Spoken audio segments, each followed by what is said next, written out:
আশা করি সবাই ভালো আছেন।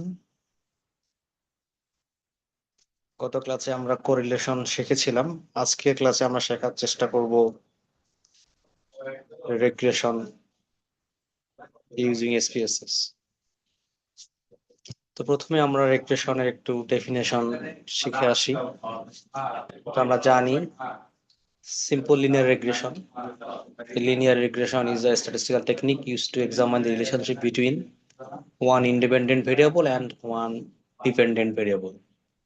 সেক্ষেত্রে আমাদের হচ্ছে একটা ইন্ডিপেন্ডেন্ট ভেরিয়েবল একটা ডিপেন্ডেন্ট ভেরিয়েবল যখন আমাদের লিনিয়ার রিগ্রেশনের মধ্যে থাকবে সেটাকে আমরা নর্মালি সিম্পল লিনিয়ার রিগ্রেশন বলে থাকি। তার ইকুয়েশনটা আমরা জানি y equal to a plus B X and plus E হচ্ছে এখানে ইরোটা, যেটা হয়তো আমরা সবসময় অনেক সময় রিসিডুয়াল নামেও জেনে থাকি।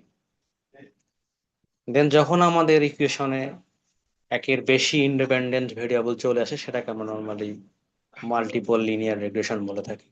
So multiple linear regression is a statistical technique used to examine the relationship between two or more independent variables and one dependent variable. So এখানে একটা ডিপেন্ডেন্ট ভেরিয়েবল বাট একের অধিক ইন্ডিপেন্ডেন্ট ভেরিয়েবল থাকবে। তো আমাদের ওয়াই নর্মালি আমরা জানি আমরা ডিপেন্ডেন্ট ভেরিয়েবল হিসেবে ধরি। এখানে x1 x2 x3 এভাবে আরো অনেক ডিপেন্ডেন্ট ভেরিয়েবল আসতে পারে। সো যখন একের বেশি ইন্ডিপেন্ডেন্ট ভেরিয়েবল হবে সেটাকে আমরা মাল্টিপল লিনিয়ার রিগ্রেশন বলবো।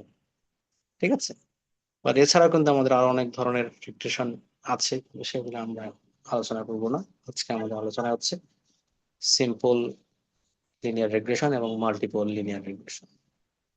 তো আমরা আবার বলতেছি, যখন আমাদের রিগ্রেশন ইকুয়েশনে একটা ইন্ডিপেন্ডেন্ট ভেরিয়েবল একটা ডিপেন্ডেন্ট ভেরিয়েবল থাকে সেটাকে আমরা সিম্পল লিনিয়ার রিগ্রেশন বলি। আর যখন একটা ডিপেন্ডেন্ট কিন্তু একের বেশি ইন্ডিপেন্ডেন্ট ভেরিয়েবল থাকবে সেটাকে আমরা মাল্টিপল লিনিয়ার রিগ্রেশন বলবো। ঠিক আছে, তবে রিগ্রেশনের বেশ কিছু অ্যাজাম্পশন বা কন্ডিশন আছে যেগুলো নর্মালি অ্যানালাইসিস করার ক্ষেত্রে ফুলফিল করতে হয়। এখানে বেশ কিছু আছে, যেমন linearity. There should be a linear relationship between the independent and the dependent variables. So independent এবং ডিপেন্ডেন্ট ভেরিয়েবলের মধ্যে রিলেশনশিপটা যেন লিনিয়ার হয়। Then normality, the residuals or error should be approximately normally distributed. So আমাদের যে ইরোর টার্ম সেই ইরোরটা যেন নর্মালি ডিস্ট্রিবিউটেড হয়। Then homoscedasticity. The variance of residuals should remain constant across all levels of the independent variables. So independent variable এর সব ক্ষেত্রেই যেন রেসিডুয়ালস এর যে ভেরিয়েন্স ভি ও বি সেটা যেন কনস্ট্যান্ট থাকে, সবসময় সেম থাকে। The independence of errors. Observations and residuals should be independent of each other. So observations মানে হচ্ছে এক্স ওয়াই এক্স এর যে ভ্যালুগুলো সেগুলা এবং ইরোর যে ভ্যালুগুলো সেগুলো যেন সবসময় ইন্ডিপেন্ডেন্ট থাকে, একটা আরেকটার উপর ডিপেন্ডেন্ট না থাকে। দেন no মাল্টিকোলিনিয়ারিটি। Independent variables should not be highly correlated with each other. তো বেসিক্যালি এটা ফর মাল্টিপল রিগ্রেশনের জন্য, যেহেতু সিম্পল লিনিয়ারে একটাই মাত্র ইন্ডিপেন্ডেন্ট ভেরিয়েবল, তো সেখানে আর অন্য ইন্ডিপেন্ডেন্ট ভেরিয়েবলের সাথে রিলেটেড হওয়ার কোনো চান্স নাই। তো যখনই আবার একের বেশি ইন্ডিপেন্ডেন্ট ভেরিয়েবল হবে তাদের মধ্যে যেন আবার খুব বেশি ক্লোজ রিলেশনশিপ না থাকে, তো সেটাও নর্মালি আমরা মাল্টিকুলিনিটি হিসেবে দেখে থাকি। দেন আছে no significant outliers. So extreme values or influential outlier should not excessively affect the regression results. So আবার ডাটার মধ্যে যেন অনেক বেশি এক্সট্রিম ভ্যালুজ ইনফ্লুয়েন্সিয়াল আউটলায়ার্স না থাকে, সেটাও আপনি নজর রাখতে হবে যদি আমরা পারফেক্টলি রিগ্রেশন ইকুয়েশন অ্যানালাইজ করতে চাই বা ডাটা অ্যানালাইজ করতে চাই। তো বেসিক্যালি এগুলো হচ্ছে আমাদের কন্ডিশন বা অ্যাজাম্পশন। অনেক সময় হয়তো আমরা এগুলা দেখি না, ধরে নেই যে আমাদের সব কন্ডিশনে আমাদের যেসব ডাটা বা ভেরিয়েবল আছে সবই ফিল আপ করেছে। তো আমরা ধরে নিচ্ছি আমাদের যে ডাটা আমরা নিয়ে কাজ করতেছি সেই ডাটার সবগুলো ভেরিয়েবলই এসব কন্ডিশন ফুলফিল করেছে।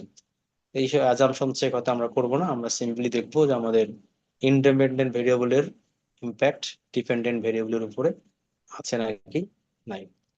সো এখন আমরা চলে যাচ্ছি আমাদের ডাটার মধ্যে। সে আমরা গত ক্লাসে যে ডাটাটা নিয়েছিলাম সেটা নিয়েই আজকে আমরা আবার কাজ করব।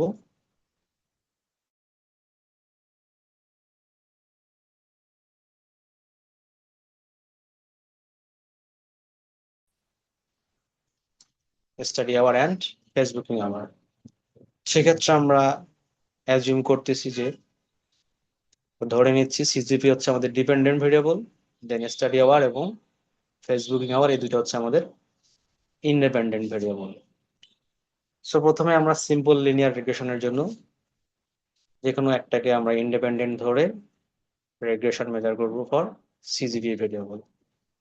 তো আমরা জানি আমাদের অ্যানালাইসিস বাটনের মধ্যে সবকিছুই আছে, সো সেখানেই আমরা যাওয়ার চেষ্টা করতেছি। সো আমরা প্রথমে অ্যানালাইসিসে ক্লিক করব, দেন আমরা চলে যাব, গত ক্লাসে আমরা কোরিলেট শিখেছি, আজকে আমরা শিখবো রেগ্রেশন। সো রেগ্রেশনে গিয়ে দেন হচ্ছে আমরা অনেক ধরনের অপশন আছে, সেখান থেকে আমাদের সিম্পল লিনিয়ার রেগ্রেশন, সো লিনিয়ার দেখে আমরা এখানে ক্লিক করব। সো লিনিয়ার দিয়ে ক্লিক করার পর আমাদের ডিপেন্ডেন্ট ভেরিয়েবল, প্রথম যে ঘর উপরের দিকে সেটা হচ্ছে ডিপেন্ডেন্ট ভেরিয়েবলের ঘর, পরের যে বক্স সেটা হচ্ছে ইন্ডিপেন্ডেন্ট ভেরিয়েবলের ঘর। সো আমাদের ডিপেন্ডেন্ট ভেরিয়েবল হচ্ছে সিজিপিএ, সো সেটাকে আমরা ড্র্যাগ করে অথবা ডাবল ক্লিক করে পাঠাতে পারি ওই জায়গায়। দেন আমরা প্রথমে আমাদের স্টাডি আওয়ার ভেরিয়েবলটাকে আমাদের তীরে ক্লিক করে ইন্ডিপেন্ডেন্ট ভেরিয়েবলের ঘরে নিয়ে যাচ্ছি। সো এখানে মেথডের মধ্যে বেশ কিছু অপশন আছে, step wise, remove, backward, forward, so এটা আমাদের আপাতত আমরা জানতে চাই না, আমরা আমাদের এন্টার যে মেথড ডিফল্ট সেটা ইউজ করব। এছাড়াও স্ট্যাটিস্টিক্স এর ঘরে বেশ কিছু অবজারভেশন আছে যেগুলো আমাদের এই অ্যাজাম্পশন গুলো টেস্ট করার ক্ষেত্রে হেল্প করবে। তো সেগুলো আমরা আপাতত করতেছি না, আমাদের যা আছে এস্টিমেটস এবং মডেল ফিট এই দুটাই আমরা সেম রাখতেছি। এছাড়া প্লট অপশন আছে, প্লটের মধ্যে আমরা যদি নর্মাল টেস্ট করতে চাই দেন সেটা আমরা দিতে পারি, হিস্টোগ্রাম, নর্মাল প্রবাবিলিটি প্লট, যেসব আমাদের আপাতত দরকার নেই। ওকে, সো আমরা অন্যগুলো আছে সেম রাখতেছি। আমাদের সিম্পলি আমরা দেখতে চাই যে আমাদের ইন্ডিপেন্ডেন্ট ভেরিয়েবল স্টাডি আওয়ার সে সিজিপিএ ডিপেন্ডেন্ট ভেরিয়েবলকে ইম্প্যাক্ট করে করে না, এবং রিলেশনশিপটা সিগনিফিকেন্ট নাকি সিগনিফিকেন্ট না। দ্যাটস ওয়াই আমরা এখন সরাসরি ওকে বাটনে ক্লিক করতেছি। সো প্রথম যে আমাদের টেবল রেগ্রেশনের আন্ডারে ভেরিয়েবলস এন্টার্ড অ্যান্ড রিমুভ, তো এখানে বলে দিয়েছে যে আমাদের ভেরিয়েবলস এন্টার হয়েছে কি স্টাডি আওয়ার, এবং মেথডটা কি ছিল এন্টার, এবং ডিপেন্ডেন্ট ভেরিয়েবলটা কি ছিল সিজিবি। সো এইটা হচ্ছে আমাদের সিম্পলি কি কি ভেরিয়েবল এন্টার করা হয়েছে আমাদের রিগ্রেশন ইকুয়েশনে সেটা এখানে দেখাচ্ছে। দেন আমরা মডেল সামারিতে চলে যাচ্ছে, আমরা আর আর এর মান আমরা গত ক্লাসে পেয়েছিলাম, আর স্টাডি আওয়ার এবং সিজিপি এর মধ্যে 0.674 সেটাই আছে। দেন আর স্কোয়ার, সো আর স্কোয়ার 0.454, তো আমরা নর্মালি জানি আর স্কোয়ার রিপ্রেজেন্ট করে কত percent variation of dependent variable is explain by the independent variable, right? তো এখানে আমরা দেখতে পাচ্ছি যে 45.4% variation of CGPA can be explain by the study hours. Okay, so আমাদের almost 45% variance of CGPA study hour এখানে কিন্তু চেঞ্জ হচ্ছে। সো অ্যাডজাস্টেড আর স্কয়ার, অনেক সময় ইন্ডিপেন্ডেন্ট ভেরিয়েবল বেশি হয়ে গেলে ভেরিয়েবলের কারণে অনেক সময় আর স্কয়ার বেড়ে যায়, তো এটা নর্মালি দেখে যে আসলে অ্যাডজাস্ট করলে কতটুকু হবে, সো মোটামুটি কাছাকাছি আছে। এটা নিয়ে আমাদের স্ট্যান্ডার্ড রোড নিয়ে আমাদের অত মাথা ব্যথা নেই। দেন আমরা চলে যাচ্ছি আনঅভারেবল, এখানে আমাদের রেগ্রেশন সাম অফ স্কয়ার এবং রেসিডুয়াল সাম অফ স্কয়ার এসবের মাধ্যমে আসলে টেস্ট করে দেখে যে এফ টেস্ট এখানে দেখে যে রেগ্রেশন সাম অফ স্কয়ার এবং রেসিডুয়াল সাম অফ স্কয়ার মধ্যে ডিফারেন্স আছে কি নাই। তো এখানে আমাদের ইম্পর্টেন্ট যেটা সেটা হচ্ছে আমরা দেখবো যে সিগ ভ্যালুটা সিগনিফিকেন্ট নাকি সিগনিফিকেন্ট না। তো অ্যানাভার মাধ্যমে আসলে বেসিক্যালি আমরা দেখি যে ওভারঅল যে মডেলটা আমরা দিলাম, যেহেতু এখানে মাত্র একটা ইন্ডিপেন্ডেন্ট ভেরিয়েবল, যদি আরো বেশি হতো তাহলে সহজ হতো। অর্থাৎ যে আমরা রিগ্রেশন অ্যানালাইসিসটা রান করলাম, যেসব ইন্ডিপেন্ডেন্ট ভেরিয়েবল আছে, ইন্ডিপেন্ডেন্ট ভেরিয়েবল তারা সবাই মিলে ডিপেন্ডেন্ট ভেরিয়েবলকে ইম্প্যাক্ট করতেছে কিনা। যদি আমরা ফর এক্সাম্পল 5টা দিতাম, তাহলে 5টার মধ্যে কি সবগুলো ইম্প্যাক্ট করতেছে নাকি একটা করতেছে না, সেটা কিন্তু এই সিগ ভ্যালুর মাধ্যমে একটু আমরা আইডিয়া পেতাম। তো যখন এখানে সিগনিফিকেন্ট হবে তখন আমরা বুঝতে পারবো যে যে কোনো একটা ভেরিয়েবলের কারণে বা যে কোনো একটা ভেরিয়েবলের ইম্প্যাক্ট আছে ডিপেন্ডেন্ট ভেরিয়েবলের উপরে। আর যদি এখানে সিক ভ্যালু আমরা 0.05 এর থেকে বড় পেতাম, তাহলে আমরা বলতাম যে কোনো ভেরিয়েবলেরই ইম্প্যাক্ট নাই।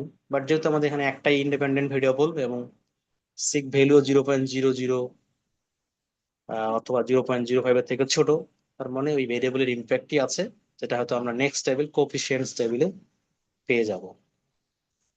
ঠিক আছে, তো আমরা এই ক্যানভার মাধ্যমে ক্যানভা টেবিলের মধ্যে দেখতে পেলাম যে আমাদের যে ইন্ডিপেন্ডেন্ট ভেরিয়েবল তার ইম্প্যাক্ট আছে ডিপেন্ডেন্ট ভেরিয়েবলের ওভারঅল যে মডেলটা সেটা কিন্তু সিগনিফিকেন্ট, সেটা আমাদের এই এফ ভ্যালু এফ টেস্টের মাধ্যমে আমরা দেখতে পেলাম। দেন আমরা চলে যাচ্ছি আমাদের কোফিশিয়েন্ট টেবিলে। সো আমাদের কোফিশিয়েন্ট টেবিলে আমাদের প্রথমটা যেটা আমরা জানি, আমাদের ইকুয়েশন যদি হয় y equal to a plus bx, okay, say constant হচ্ছে আমাদের a, আর স্টাডি আওয়ার এর কোফিশিয়েন্ট যেটা সেটা হচ্ছে b। আমাদের ভেরিয়েবলটা হচ্ছে স্টাডি আওয়ার, সো এক্স হচ্ছে স্টাডি আওয়ার। এটাকে যদি আমরা ইকুয়েশনটা লিখি এভাবে, সো ওয়াই ইকুয়াল টু আমরা লিখতে পারি 1.716 প্লাস বি এর মানটা হচ্ছে 0.264, অ্যান্ড এক্সটা এখানে হচ্ছে আমাদের স্টাডি আওয়ার।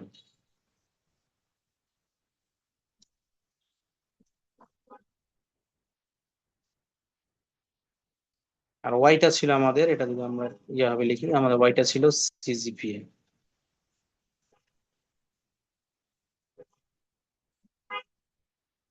এই তো হলো আমাদের ভেরিয়েবল অনুযায়ী regression equation. So CGPA equal to 1.716 plus 0.264 into study hour.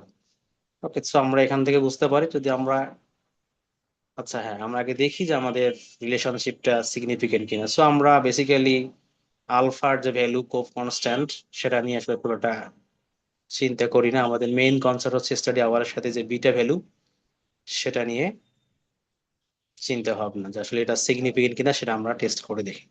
তো প্রতিজন্য আমরা কি করি, আমরা সিক ভ্যালুতে দেখতে যাই যে সিক ভ্যালু যেটা সেটা 0.05 এর থেকে ছোট নাকি বড়।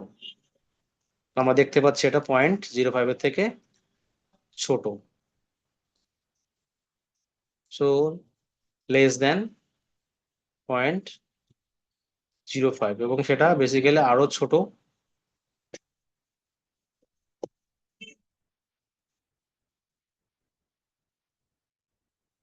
আহ,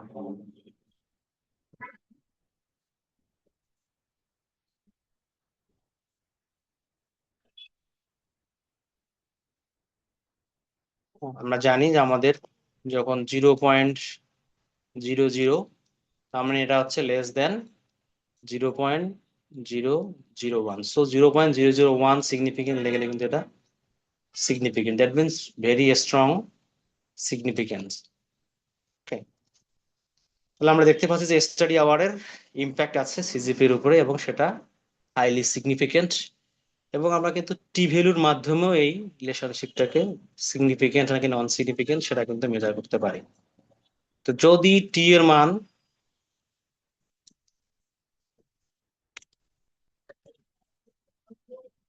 if t value is more than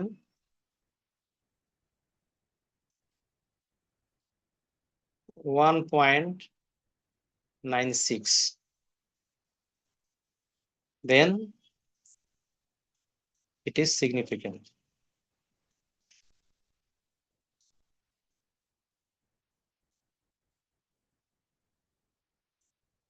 okay, so আমরা আবার বলতেছি যদি টি এর মানটা 1.96 এর থেকে বড় হয় তাহলে কিন্তু রিলেশনশিপটা সিগনিফিকেন্ট, অর্থাৎ স্টাডি আওয়ারের ইম্প্যাক্ট আছে আমাদের সিজিপি এর উপরে। সো টি এর মান যত বড় হবে সিগনিফিকেন্ট হওয়ার চান্স তত বেশি হবে। আর সিগ ভ্যালুর ক্ষেত্রে উল্টা, যত ছোট হবে তত সিগনিফিকেন্ট হওয়ার চান্স বেশি হবে।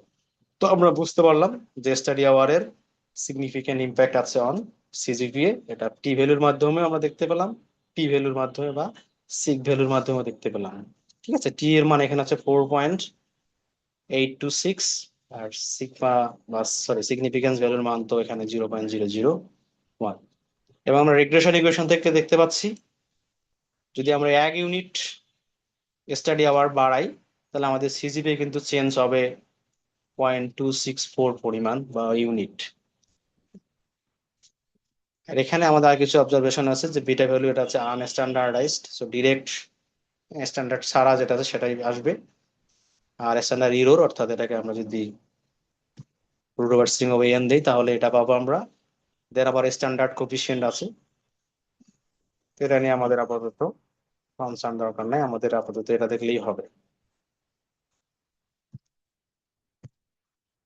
আর স্ট্যান্ডার্ড কোফিসিয়েন্ট অনেকটা হচ্ছে যে আর স্কয়ার এর মতো, আর স্কয়ার এর সাথে আর এর সাথে মিলে যায়, হ্যাঁ, যে রিলেশনশিপের মতো।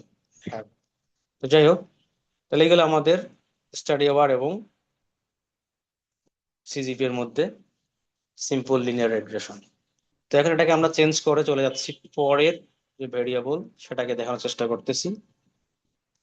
আমরা পরের ভেরিয়েবল এখন আমরা আচ্ছা আমরা আবার অ্যানালাইসিস যেতে পারি, দেন রিগ্রেশন, দেন লিনিয়ার, দেন আমরা স্টাডি আওয়ারটা বের করে দিয়ে আমরা এখন সাপোজ ফেসবুকিং আওয়ারটাকে নিয়ে আসি। বাকি সব সেম থাকবে, এটাকে আমরা ওকে দিয়ে দিচ্ছি। সো ওকে দিয়ে দিলে আমরা দেখতে পাচ্ছি এখানে আর হচ্ছে কত, 0.1418, আর স্কয়ার হচ্ছে 0.175, সো 17.5% রিলেশনশিপকে বা ভ্যারিয়েন্সকে ইম্প্যাক্ট করতেছে, এক্সপ্লেন করতেছে আমাদের ফেসবুকিং আওয়ার সিজিপি এর। ওকে, দেন হচ্ছে যদি আমরা অ্যানোভাতে দেই, অ্যানোভাতে আমরা দেখতে পাচ্ছি এখানে 0.22। ওকে, দ্যাট মিনস এটাও কিন্তু সিগনিফিকেন্ট। তার মানে এই ফেসবুকিং আওয়ার ভেরিয়েবল সিজিপি ভেরিয়েবলের উপরে। তো সেটা এমন কি রকম আছে সেটা আমরা দেখতে পাচ্ছি।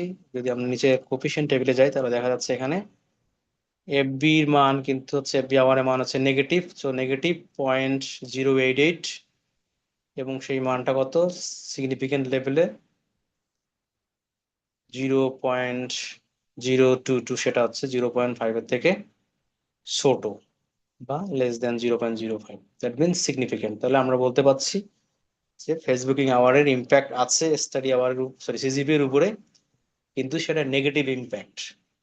ওকে, সেটা যদি আমরা এখানে লিখি CGPA equal to 3.586, then minus 0.088, then FB hour. So সেখানে দেখা যাচ্ছে যদি আমরা এফবি আওয়ার 1 ইউনিট বাড়ে তাহলে কিন্তু আমাদের সিজিপিএ 0.088 পরিমাণ কমতে থাকবে প্রতি আওয়ারের জন্য। তো ফর এক্সাম্পল যদি আমরা চিন্তা করি আমাদের সিজিপিএ আগে ছিল 3.586 যখন আমরা ফেসবুকিং ইউজ করতাম না, এখন যদি ফেসবুকিং করতে থাকি তাহলে আমাদের প্রতি আওয়ারের জন্য 0.088 পরিমাণ কিন্তু কমতে থাকবে। So according to this sample এবং অ্যানালাইসিস এটাই কিন্তু মিন করতেছে। তাহলে আমরা দেখতে পেলাম যে ফেসবুকিং আওয়ার সাথে সিজিপি এর যে নেগেটিভ রিলেশনশিপ এবং সেটা significant. So for 1 unit Facebooking আওয়ারের জন্য 0.088 পরিমাণ সিজিপিএ কমতে থাকবে। দেন এখন আমরা চলে যাচ্ছি, এগুলো আমাদের সিম্পল লিনিয়ার রিগ্রেশন। এখন আমরা যাচ্ছি মাল্টিপল লিনিয়ার রিগ্রেশনে, যেখানে আমাদের ইন্ডিপেন্ডেন্ট ভেরিয়েবল হবে একের অধিক। তো সেই কাজটা আমরা এখন করতে যাচ্ছি।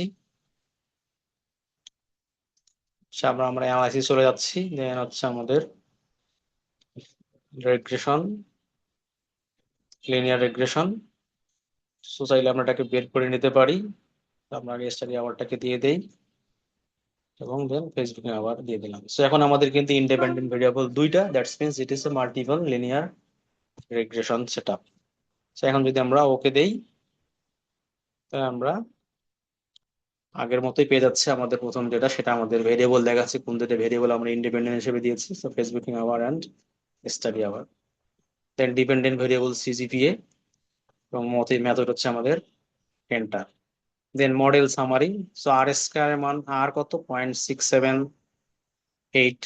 দ্যাট মিনস দুইটা ভেরিয়েবল মিলে, দুইটা ভেরিয়েবল যে রিলেশনশিপ সিজিপি এর সাথে, সেটা হচ্ছে মোটামুটি strong positive correlation. Then R square কত, 0.460। That means 46% variation of CGPA explain করতেছে আমাদের দুইটা independent variable Facebooking hour and study hour. Then আমরা যদি দেখি আমাদের হচ্ছে যে রেগ্রেশনে এফ ভ্যালু এবং সিগনিফিকেন্ট ভ্যালুর মাধ্যমে দেখতে পাচ্ছি যে কোনো না কোনো ভেরিয়েবলে, যেহেতু এটা সিগনিফিকেন্ট, তার মানে কোনো না কোনো ভেরিয়েবলের ইম্প্যাক্ট আছে আমাদের সিজিপি ভেরিয়েবলের উপরে। অর্থাৎ আমাদের যদি দুইটা ইন্ডিপেন্ডেন্ট ভেরিয়েবল ফেসবুকিং আওয়ার এবং স্টাডি আওয়ার, এই দুইটা ভেরিয়েবলের কোনো না কোনো ভেরিয়েবলের ইম্প্যাক্ট আছে ডিপেন্ডেন্ট ভেরিয়েবল সিজিপি এর উপরে। সেটা কোনটা আছে সেটাই এখন আমরা নিচের টেবিল, কোফিশিয়েন্ট টেবিলে দেখতে পাবো।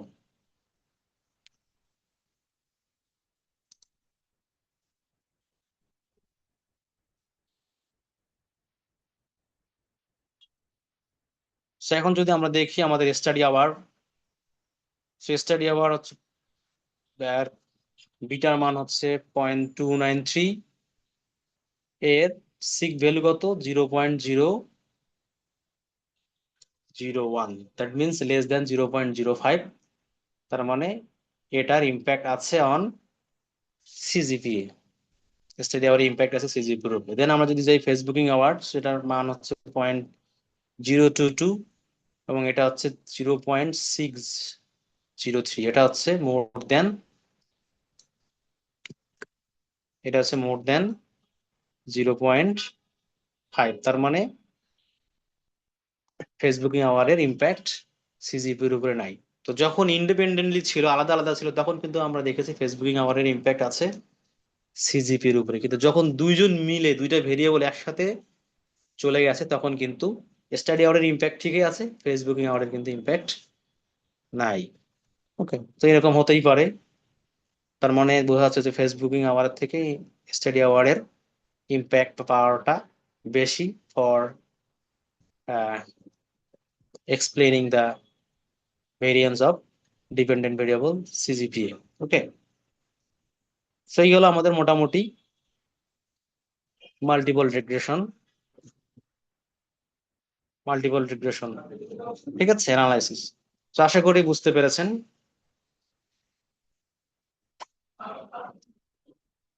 তো আজকের ভিডিও এ পর্যন্তই। তারপর যদি কারো কোনো কোশ্চেন থাকে তাহলে অবশ্যই আমাকে কমেন্ট করে জানাবেন এবং আমার সাথে সরাসরি কন্ট্যাক্ট করতে পারবেন। হ্যাঁ, ভালো থাকবেন, সবাইকে ধন্যবাদ।